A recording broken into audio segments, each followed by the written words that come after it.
এই পৃথিবীর সবচাইতে বড় সাগরের নাম হচ্ছে প্রশান্ত মহাসাগর। আর এই প্রশান্ত মহাসাগরের সবচেয়ে গভীরতম জায়গার নাম হচ্ছে মারিয়ানা ট্রেঞ্চ। এই মারিয়ানা ট্রেঞ্চের গভীরতা প্রায় 36,000 ফিট, অ্যাপ্রক্সিমেটলি 36,000 ফিট গভীর। কেন ইমাজিন, কল্পনা করতে পারেন আপনি কত গভীর? আর পৃথিবীর সবচেয়ে বড় যে পাহাড়টা মাউন্ট এভারেস্ট, এটার উচ্চতা প্রায় 29,035 ফিট। তাহলে সাগরের গভীরতা 36,000 ফিট আর মাউন্ট এভারেস্টের গভীরতা মাত্র 29,000 ফিট। তাহলে মাউন্ট এভারেস্টকে আস্ত তুলে ধরে এনে প্রশান্ত মহাসাগরের সবচেয়ে গভীর জায়গা মারিয়ানা ট্রেঞ্চের উপর যদি ছেড়ে দেওয়া হয়, পুরো পাহাড়টা পানির নিচে তলিয়ে যাবে। তার উপরেও আরো পানি থেকে যাবে প্রায় 7,000 ফিট। কি পরিমাণ পানি আল্লাহ মজুদ রেখেছে গোটা দুনিয়াতে, এটার একটা ধারণা দেওয়ার জন্য আমি এই রেফারেন্স গুলো টানছি। মাউন্ট এভারেস্ট নেপালের সাগর পাতায় অবস্থিত 29,035 ফিটের পাহাড়টা প্রশান্ত মহাসাগরে রেখে দিলে পুরো পাহাড়টা তলিয়ে যাবে, উপরে খালি পানি থাকবে আর 7,000 ফিট। এই পৃথিবীর দ্বিতীয় গভীরতম মহাসাগরের নাম আটলান্টিক মহাসাগর, যেটার সবচাইতে গভীর জায়গার নাম পুয়ের্টো রিকো। এই পুয়ের্টো রিকোর গভীরতা প্রায় অ্যাপ্রক্সিমেটলি 33,000 ফিট। সুবহানাল্লাহ পড়েন।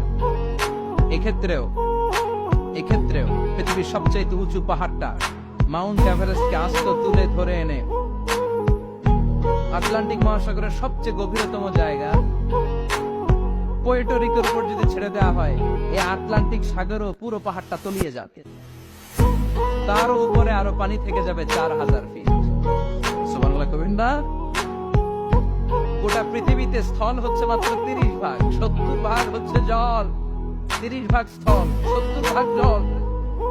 আটলান্টিক মহাসাগর কত বড় সাগর, লম্বা যে কত বড়, এক গ্লাস ম্যাপ নিয়ে যাদের ধারণা কিছু ধারণা পাবে। লম্বায় না, আড়াআড়ি ভাবে, মানে প্রশস্তের দিক থেকে আড়াআড়ি ভাবে প্রশস্ত রে আপনারা কি বলেন? পাশ প্রশস্ত, এই প্রশস্তকে আপনারা বলেন পাশ। এই পাশের দিক থেকে আটলান্টিক মহাসাগরটা কতটুকু পাশ, কতটুকু প্রশস্ত।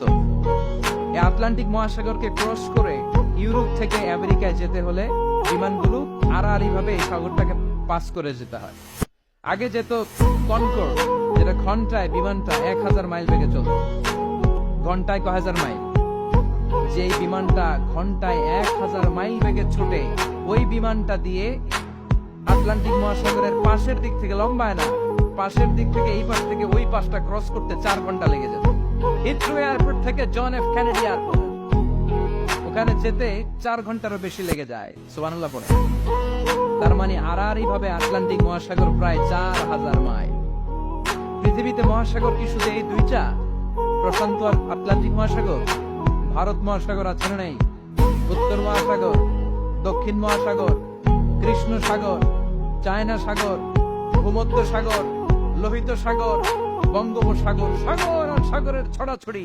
আল্লাহ বললেন, আলহামদুলিল্লাহ, প্রশংসা তুই কেমন করে করবি শোন। পৃথিবীর সব সাগর আর মহাসাগরের পানি যদি খালি হয়ে যায়, আর পৃথিবীর যত গাছপালা আছে, সব গাছপালা যে পাতাগুলো আছে, এই পাতাগুলো যদি এরকম খাতা হয়ে যায়, আর সাগরের জল নামক কালি দিয়ে গাছের পাতা নামক খাতার উপরে যদি আমার তাসবিহগুলো তোরা লিখতে শুরু করে দিস, তাহলে পৃথিবীর এই বিশাল মহাসাগরের পানিগুলো, যেগুলোকে কালির সাথে আমি উপমা দিয়েছি, এই কালি সব শেষ হয়ে যাবে। পৃথিবীতে যত গাছের পাতা আছে, যেগুলো যদি খাতা বানালি, খাতাও ফুরিয়ে যাবে। ফুরাবে না, শুধু আমার প্রশংসা চিৎকার করে বলেন ঠিক কিনা?